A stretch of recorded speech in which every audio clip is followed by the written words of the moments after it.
Hello, Namaskar. Today let's study the Kalis from Dr. Farrington's Materia Medica. So, Dr. Farrington in this chapter named the Kalis mentions about all the different remedies or all the different salts of Kalis. Kali carb, Kali brome, Kali iode, Kali chlor, Kali nitricum, and he compares all of them for every chapter for the mind, for the catarrh, for the genitals, for the female related symptoms, everything. And this is a very beautiful way of studying materia medica, and this chapter by Dr. Farrington is itself very interesting and beautiful. So I'm sure we will enjoy and learn a lot through it. So let's get started. When we study the mind of Kalis, as Dr. Farrington writes it, they are constantly in a state of, apprehension, in a state of timidity. So they're very timid, they're very timid, they have very anxious kind of people, and they're always in the state of, anxiety. So especially when he talks about Kali carb, he highlights the symptom that least touch startles Kali carb. So especially when that touches on the soles, they are very sensitive, or their soles are very sensitive to touch, and anywhere actually least touch startles them. And even if you think about it in the mental space, so least kind of mental emotional ailments from or trigger will lead to a problem in their mind, okay, or will mess things up for them. So let's touch startles them. And in Kali Brome, there's intense timidity, intense. So they're very timid, and there are night terrors. So especially this thing of fear, of anxiety, all of these mostly happen at night. They have these night terrors, and they have this feeling as if they will lose their mind. They have this feeling that they will not be sane anymore. So this is also seen in Kali Brome. Now, when you go to Kali Iode, we don't see that fear as much, but we see loquacity, we see excitement. While in Kali Chlor, what we see is that sadness alternates with cheerfulness in Kali Chlor, okay? And Kali Chlor, you should remember, is always associated with congestion. As we go ahead and we read the whole chapter, we understand the whole chapter, we will know that how Kali Chlor has this congestion as a main part inside it. So, because there is congestion, even the mental symptoms are better after a nosebleed, so they feel a lot better after a nosebleed. Basically the congestion, when it is relieved, that is what makes them feel better. And in Kali nitricum, he has told us that there is profuse sweat with anxiety. So this is a physical symptom associated with a mental symptom. So there is anxiety in Kalis, we all know, but with it, if profuse sweat is there, it goes more towards Kali nitricum, okay. And this is how he talks about all the peculiar symptoms of all the Kalis. But he also tells us that in general only, you have in Kalis weak memory. You have this dullness of mind. This state of dullness of mind is there in all of them. Okay, there is this indifference or apathy or melancholy that all of them are show. And he also writes that in especially in Kali Brome, we find this memory issue very marked. Okay, their memory is very weak, and they are also melancholic, and it is also a very important remedy in cerebral softening. That is also one of the symptoms of Kali Brome. So that's about it. We may now go to the next system. Okay, talk about the next thing that he mentions about the Kalis, which is the special senses. So in Kalis, what Dr. Farrington tells us that rarely their senses are too acute. Mostly there is dullness of senses. Even at the mental level, we saw that there was dullness, apathy, indifference, and even the senses are very dull. Rarely it is very acute. But sometimes, like its analog phosphorus, Kali carb can show acuteness of hearing. But even if it shows acuteness of hearing, we see that it wavers between acute hearing and dull hearing. So both, there is this both things are present in the remedy, but there's not much acuteness of senses. Okay, so the senses are more dull, and the sight especially suffers in all the Kalis. So all the Kalis kind of have a bad eyesight, but the reasons or the ailments for their eyesight being bad are kind of different. So what are the causes? So in Kali bichromicum, he tells us that the sight is bad because of the bile in the blood. The sight is yellow. In Kali curve, we see that there is ailments from loss of semen and anemia, so loss of vital fluids, anemia. And in Kali iode, we see that there is, it is because that retina has become so irritable, and scrofulous ophthalmia is one of the main things. So as we go ahead, you'll also see that kali iode is something which is majorly, important and very major remedy for scrofula, because iodum is there, and iodum, as you know, is has an action on glands. So whenever glands are involved, scrofula kind of comes in, right? So and also ailments from, any syphilis, anybody who's contracted syphilis or has been abused by mercury, all of that also lead to the state of kali iode coming up. And kali nitricum has nervous causes, so there is blackness of eyes because of this nervous kind of situation. Now, he also writes that in all the Kalis, we find dullness of smell. So, in all the Kalis, there is this dullness of smell. So, smell is also dull, as we already saw that all the senses are dull.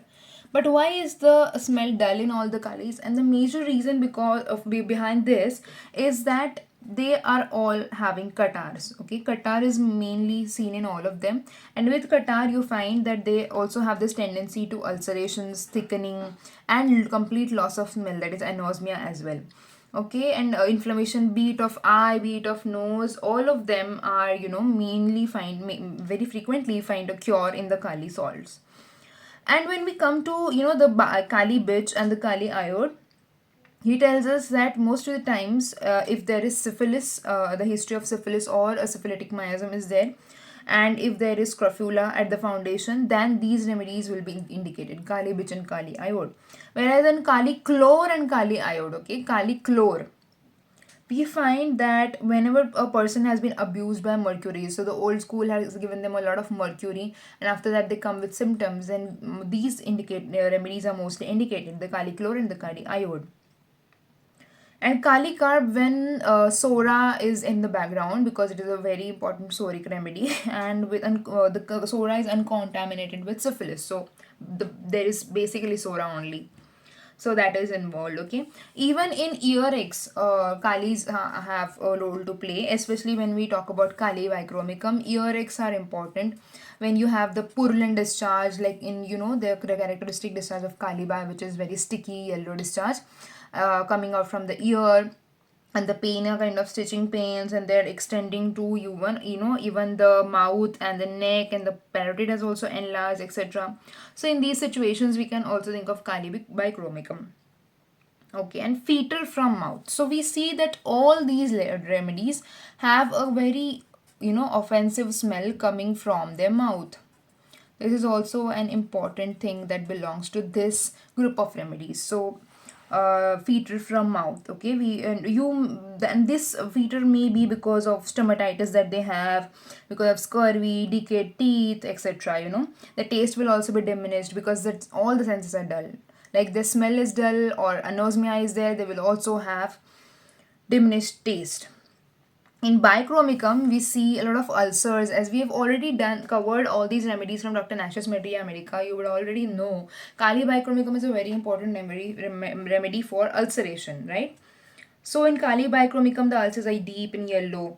Yeah, because of that, there may be this smell coming out from the mouth. Okay, in bromium, we have nervous action. Kali brom is a very nervous remedy. It's a very fidgety remedy.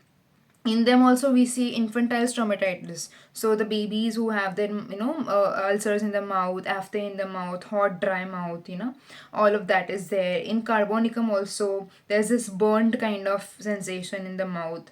So basically all these remedies. In kali chlor we see scurvy, more like scurvy. Okay, spongy bleeding gums are there. So all these remedies have a very very important action on the mouth. And in Kalibai, the saliva is also very viscid, right? Yeah, so that's about it, about the special senses that we have covered for the Kalis according to Dr. Farrington's Materia Medica. So next we move on to the Qatar by the Qatar of the Kalis. Here we find that in Kali bichromicum we see that there is a lot of coryza, there's a lot of swollen tonsils, the expectoration is very ropey, as we all know. There are deep eating ulcers present in them. Ulcer is a very important thing for Kali bichromicum, and even in the fauces you'll find these ulcers. The nose discharges are like large clinkers, greenish plugs, And a very important symptom that catarrh alternates with rheumatic pain in Kali bichromicum. It was seen in Kali's. Let's move on to Kali Kav. In Kali Kav, he tells us that there is coryza, there is sensation of plug in the throat, and in the phlegm is very viscid, It's difficult to detach. The cough is spasmodic, he is trying to cough it out, the expectoration is trying to cough it out, but it's not coming. The cough is, he's trying to retch and vomit. And even after doing all of that, he's only able to dislodge a small grey lump of mucus. And backache, which is important symptom of kali carb, which is a concomitant symptom for kali carb. You find it in everything, and lassitude. So Farrington has told us this, right, when we discussed kali carb from Dr. Nash's Materia Medica. We that time also discussed about this, that Dr. Farrington mentions that backache, weakness and sweat are very important things that we find in kali carb. In caliclor, we see that there is this ailments from abuse of mercury, tendency to catarrh, profuse coryza, brassy taste, and fetid odor from the mouth. Now, ailments from abuse is a very important thing in caliclor. All through the remedy, you will find all different symptoms because of the abuse of mercury.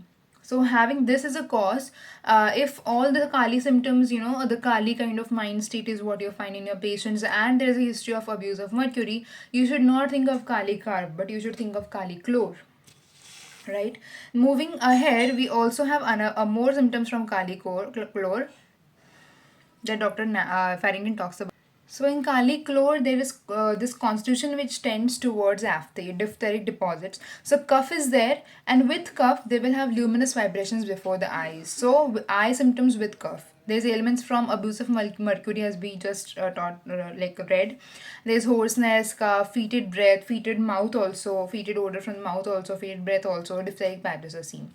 In kali nitrate, there is pneumonia, having switching pains, plus there is anxiety, as we've also discussed in the mind of kali nitrate. We saw that there is anxiety with profuse sweat, okay, physical plus mental symptoms. So here also we find anxiety, and with anxiety there is this hot face and forehead and sweat and pneumonia.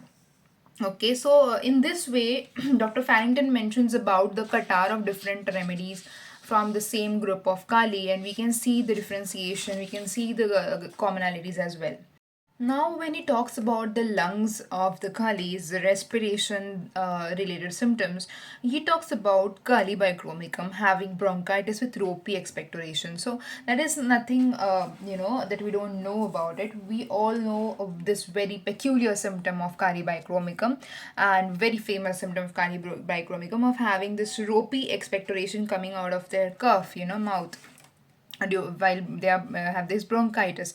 So and especially kali bichromicum are like this fat chubby kind of children, that is their constitution, and they have 2 a.m. aggravation. This is another very very important symptom of kali bi. Rheumatism coexists or alternates with gastric or pulmonary troubles. So if in your patient you see that there is joint pains, he comes to you for follow up and he tells you that this time he has a lot of joint pains, or she has a lot of joint pains, and after 15 days when you again call him for a follow up, or whenever you call him for a follow up, you find that there are gastric symptoms now. Again in the next follow up, you find out joint pains have increased. And so if they keep on alternating, or if they exist together, so same person having gastric as well as joint issues, or having pulmonary issues with rheumatism, then you have to think of the remedy kali bichromicum. So this is a symptom which you can actually practically think of, and as an indication for this remedy, and use it in your clinics. In kali bichromicum, we see there is spasmodic cough, there is dyspnea, plus the child throws arms wildly, spasmodic muscular movements. So this spasmodic thing that is happening, okay, with the dyspnea, and the child is throwing his arms wildly, will just show you how the nervous kind of state of kali brom. So this is how we see various remedies which even belong to the same group of kalis have their own kind of essence and flavors, and their own kind of pathology they act on, and because of that the various different kind of symptoms that they produce. So Kali Brome is more, for the fidgety, for the nervous kind of people. The nerves are very excited in them. So even with the cough, that will be there, right? So even the muscles will be, going into spasms and coming out. So that's something that we see. In Kali Carb, what happens is, as we've discussed earlier also when we were talking about the Qatar, cough with difficult expectoration is something that we see in Kali Carbonicum. So here what happens is that they have a very difficult expectoration, but still it differs from Kalibai. Kalibai also have difficult expectoration. What happens in Kali Kadve is that the tenacity of the discharge is as much as like Kali Bicomicum, but along with it there is muscular weakness, and this in totality leads to difficult expectoration. So what is the problem is that the expectoration is itself very viscid, very tough. So to remove it out, so to get it out of your body, you have to put in a lot of effort. Your muscles have to be strong in order to be able to throw the expectoration out. But within Kali Bai, the expectoration is ropey, but the muscles are okay, okay. But in Kali Carb, the expectoration is very tenacious, but along with it, even there is added muscular weakness, which leads to difficult expectoration. And this is the first remedy to be thought of for tuberculosis following abortion, confinement, or pneumonia. Yeah, so it's a very important remedy for ailments from pneumonia. So, any child coming to you having pneumonia in the first few years of his life, maybe just after birth, maybe 6 months after birth or so, and he has then recurrent cold and cough, then the first remedy you think of is Kali carbonicum for that baby, right? So, in the same way, tuberculosis following pneumonia, tuberculosis following abortion. So, this remedy is also a very, very well known remedy for abortion, especially in the third month. Confinement. So, all these things, you see how they are different for different remedies, even if they belong to the same group, even if they have a kind of a major chunk of symptoms which are similar. In Kali iode, what we see is that there is inflammation with edema. So edema is something that comes in Kali iode. So iodum has kind of that state of edema. So inflammation with edema is there. There is a state of lung hepatization, and it is so extensive as to develop symptoms of cerebral congestion with effusion. So we have discussed Kali iode from Dr. Nash's Materia Medica as well. And we've seen over there also what happens in Kali iode is that this is a very, very syphilitic remedy. Like we know that mercury is an antisyphilitic remedy, syphilinum is an antisyphilitic remedy. In the same way, Kali iode is also a great antisyphilitic remedy. So whenever you have syphilis in the body as a miasm, the diseases, even if they start from the very, basic cold and cough, they may go on to a very difficult pathology, a very complex, complicated, or very critical pathology. So that is what is happening in Kali iode. With its syphilitic background, syphilitic miasm background, we see that they even if they have this pneumonia, it will not very easily go into the state of resolution, okay. It will go into the state of hepatitis, and for further it might go into cerebral congestion with even effusion. So that's what we see in Kali iode as. So there are this different remedies for the same condition having different kind of symptoms based on their actions. That's very interesting, and it's very beautiful how Dr. Farrington mentions all of them in a single chapter and compares all of them beautifully. And even when we talk about asthma, so this is something that we see in all potash salts or all kalis. All of them are very useful in oppressed breathing or in asthma. When we talk about Kali bichromicum to start with, there is this dyspnea or a breathlessness which is aggravated at 2 a.m. in the night or in the early morning, whatever. So you see in them what happens, they want to sit bent forward, and they have this breathlessness which is because of this mucus which is very ropey, which is very croupous. They have this bronchitis which is chronic and not getting better only. Yeah, and along with it, the lungs feel very oppressed, and there's pressure on the heart after eating. All of these symptoms are seen in Kali bichromicum. In Kali brome, we have dyspnea with headache, chorea, or hysteria. Again, see the nervous kind of situation coming up. So chorea is there because the nerves are excited. Hysteria is there because the nerves are excited in Kali brome, along with the breathlessness. In Kalika, we see the characteristic 2 to 3 a.m. aggravation that is present in these people. Kalikarb also has to sit, bent forward, and the head on their knees, in the position that the head are on their knees. But you know what is very characteristic in kali carb, which is not there in the other remedies, is the extreme weakness, as we discussed, is even the muscular weakness and the baggy swelling of the eyes. And the baggy swelling is present on the upper eyelids of the eyes. So this is something that we don't see in all these kalis, but it is present in kali carb. So dyspnea aggravated at 2 to 3 a.m. with the other concomitant symptoms of Kali Cup, we should think of the remedy. In Kali Chlor, we see that there is cardiac asthma. So there's something related to the heart involved, and with it there is breathlessness. So the breathlessness is basically because of the heart and not just because of the lungs.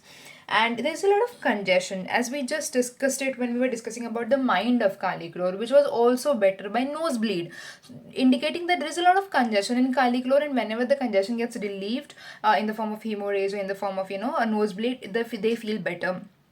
So even in any lung related issues, obviously there will be congestion, because that is a pathology that this remedy produces. So congestion of chest with cold feet is something we see. Sensation of the heart and lungs were constricted is what we see in Kali Chlor.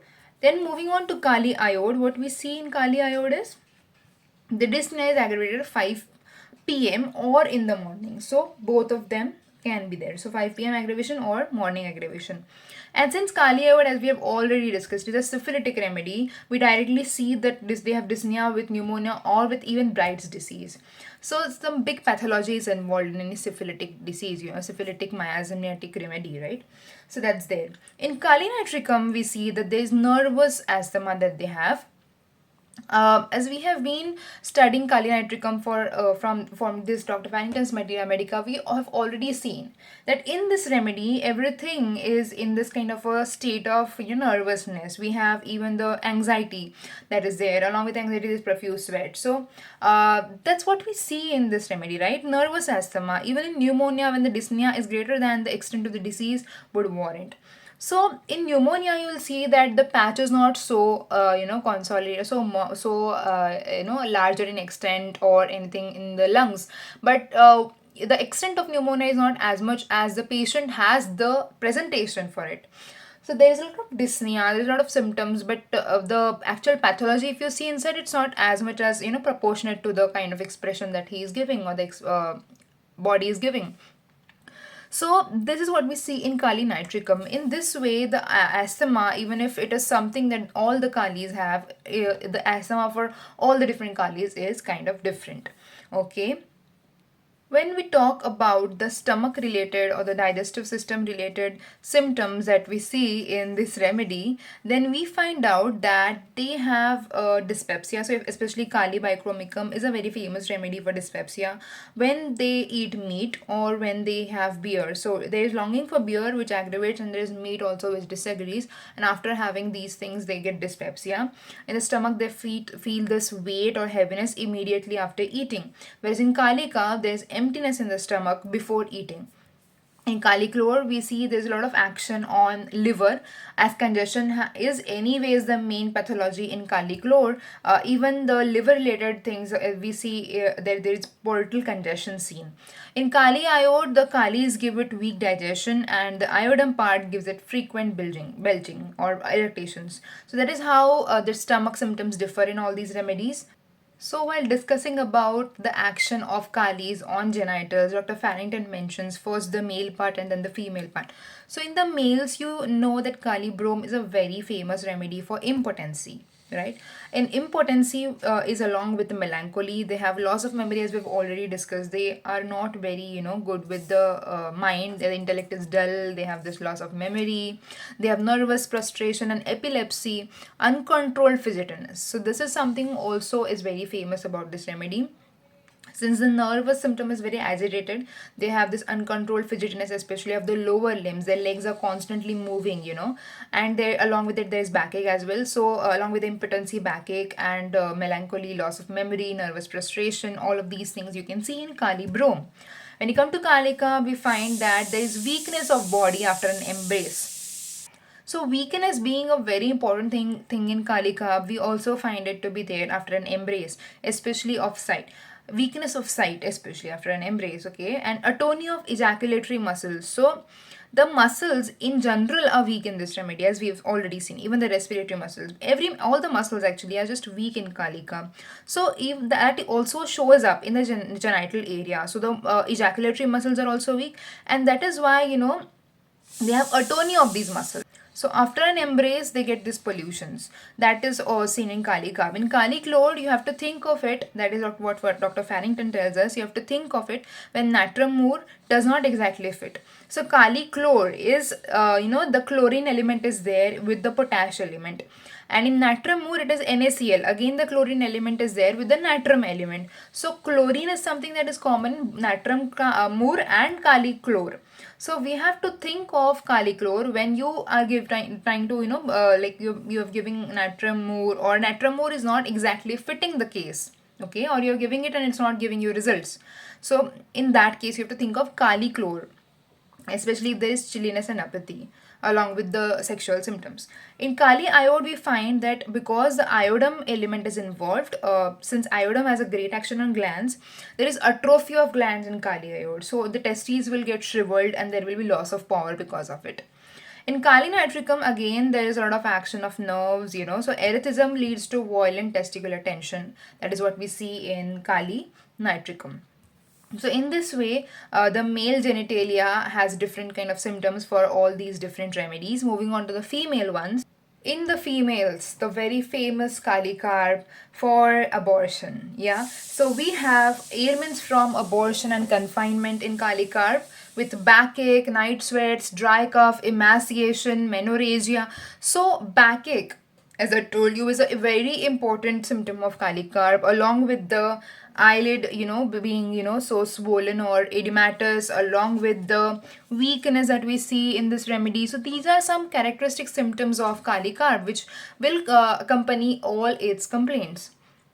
So even in the female related symptoms, we have these complaints present. So there will be backache, there will be dry cough, there will be emaciation or menorrhagia along with the female symptoms. In Kali Brome, what we see is that when the uterus refuses to return to its normal size, that is, there is no sub-involution taking place, or when a fibrous tumor forms the uterus, forms in the uterus. So that is when you have to think of Kali Brome.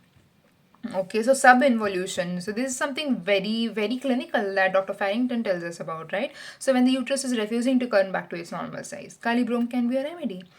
Kali iode now has this symptom of menses being too profuse and too late, like in Kali Carb as well.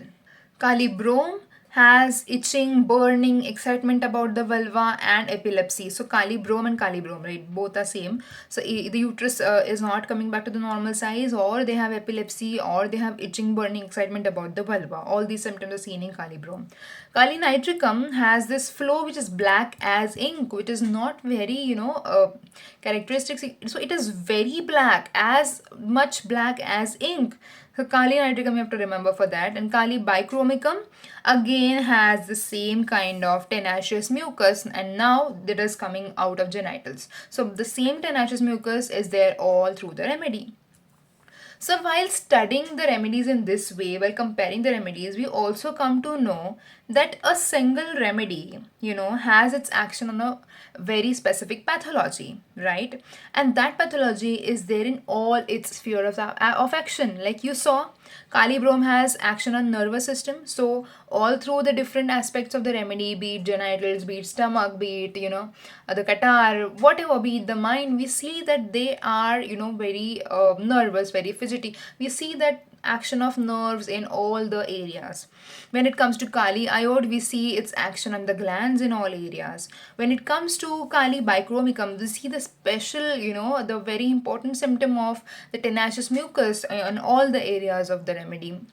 In Kali Carb also we've discussed the very characteristic symptoms that accompany all through the remedy. In Kali Chlor we have seen the congestion that is there in this remedy. So it's a very beautiful way of studying in which we can come to know the very main pathology, the main genius of all the remedies. Studying some more symptoms about these remedies. So when we talk about the rheumatism of these remedies, what we see Here, Dr. Farrington again mentions the beautiful differentiation of the remedies, which is very something that we can remember. Okay, it is not something that is volatile because it has the same pathology going on. So, what we see in Kali Bai, he writes that in Kali Bitch or Kali Bai, what we see about the rheumatism is that it is, a kind of rheumatism that happens periodically. Okay, so there is periodicity, and we have this wandering pain that comes with it. So wandering kind of pains that move from here to there, and they are better by warmth. What we see in Kali Bitch, we also see again that it alternates with the gastric or pulmonary symptoms, as we have already studied, right? Or the pulmonary or the lung symptoms, and all these things, right? So it is very much something that we have memorized until now just by reading about it, right? And then what happens is, in this we see rheumatoid kind of paralysis. Okay, rheumatoid kind of paralysis. So there is joint pains, and then there is paralysis also that happens later on. But when we talk about Kaliba, Brome, so until now you must have understood the kind of constitution Kali Brome has, the kind of action that Kali Brome has. And through it you could guess what kind of action it would have on rheumatism or on the extremities. So on the extremities it has paralytic pains, right? Paralytic pain. So what happens is, that Kali Brome has a major action on the nerves. So the nerves stop acting in this remedy, right? So there is paralysis, and there is paralytic pain along with it, the sensation of lameness and the weakness of the muscles. All of that will come under Kali, Bro. And what happens in Kali Carb? In Kali Carb, you already know the major action is on the muscles. So the muscles are weak. So therefore, there is muscular paralysis, meaning that the muscles have become so weak that it is almost like a state of paralysis. Okay, the muscles are not able to be active, not able to be in use as much. So the arms will get numb after they exercise.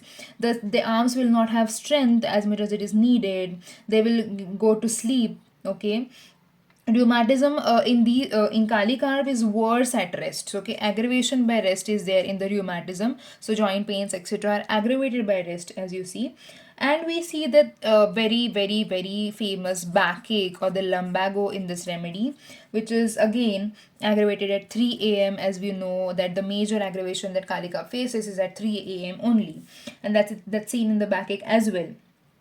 Okay, and you know that the remedy has a slightest aggravation from touch. We discussed in the mind of this remedy, right? So that is also seen. What happens is, even if the foot is touched, especially the soles are very sensitive. So when the foot is touched, there are jerks that go on the whole limb. So the foot or the sole is very sensitive to touch. So when it is touched, there are jerks going on all over the limb. Then we come to the next remedy, Kali Iode. What we see in Kali Iode for this remedy is that, like in Kali bichromicum, it has a syphilitic kind of picture. We have discussed this, yeah? It has a syphilitic kind of picture. So there is mercurial rheumatism because ailments from or abuse of mercury, right? Ailments from abuse of mercury is a very important symptom of this remedy. So that is something that is a cause, okay? That is something you have to see in the past history of the remedy, and it is a very important remedy for gout. Especially aggravation is at night. So since it is a syphilitic remedy, you also know that merc has aggravation at night. So that's what we see in this remedy. There are rheumatic nodes, right? Rheumatic nodes are also something that you see in this remedy. Okay. Along with it, when we talk about Kali Chlor, what do we see? So in Kali Chlor, we see that there is a mercurial rheumatism. Again, there is this mercury, ailments from mercury leading to rheumatism. Then we also see that this happens along with facial twitchings. So we also have facial twitchings in this remedy. In Kali nitricum, like we saw in the respiratory related symptoms of Kali nitricum, that the dyspnea was out of proportion of the real pathology. Even here in rheumatism, what we see is that they feel as if they were growing large. So at the parts of their body feel as if they were growing large. So the nerves are actually not giving sensations proportionately, but out of proportion. So they feel as if the parts are growing large. They have this rheumatism with stitching kind of pains. So that's about rheumatism, a very beautiful discussion done by Dr. Farrington. And we see that spasms, he writes about spasms for all these remedies. Okay, so in spasms, what does he write? He says that all these kalis, okay, kalis are very important to relieve this kind of spasms. So even they as they are better serviceable in paresis than in paralysis. So analogously, that they are oftener indicated in muscular twitchings than in general convulsions. So that is the difference, in convulsions and in muscular twitching. So the muscles are, something that are going into spasms, and that is why the twitching is taking place. It is not at all something that in which the brain is involved, basically. Okay, so that is how they are different. The spasms of Kali's are different. In this way, he very beautifully differentiates all the remedies and helps us learn them side by side. Yeah, so that's what we studied right now. And when we, talk about the constitutions, how Dr. Farrington describes the constitutions of the various remedies, I would like to show you the same from the book itself, just to, so that you also get an idea and the feel of reading through a book, which is so beautiful. So in constitutions, we see that Kali bichromicum suits the fat, the chubby children, as we've already discussed. Kali carb corresponds to the diseases of the old people, females, fat and flabby. Kali iode suits the mercurialized in whom there is a tendency to glandular diseases. So there should be abuse of mercury in the past, and glandular diseases should be there because iode element is there. Atrophy of glands, and also a history of syphilis. It absorbs normal fat, and it develops inflammations which tend towards infiltration, edema. We've seen this, and necrosis. The bromium, Calibrom, absorbs pathological fat, so-called nervous diseases. So all the nervous diseases. In the chlor may be used in mercurialized in whom a scorbutic state has been created. So a congestion is there. Okay, and nitrate prefigures asthmatic. So it's very beautiful in the way that Dr. Farrington mentions all the kalis. So you can see here he has mentioned all the kalis and he has a big chapter on the same. So the kali is the principal salts of potash. Comparison of remedies. Okay, so this is the book that we've studied just now from. It's a very beautiful book and a very beautiful chapter on kalis. I hope you liked it, and let's meet again for another lesson.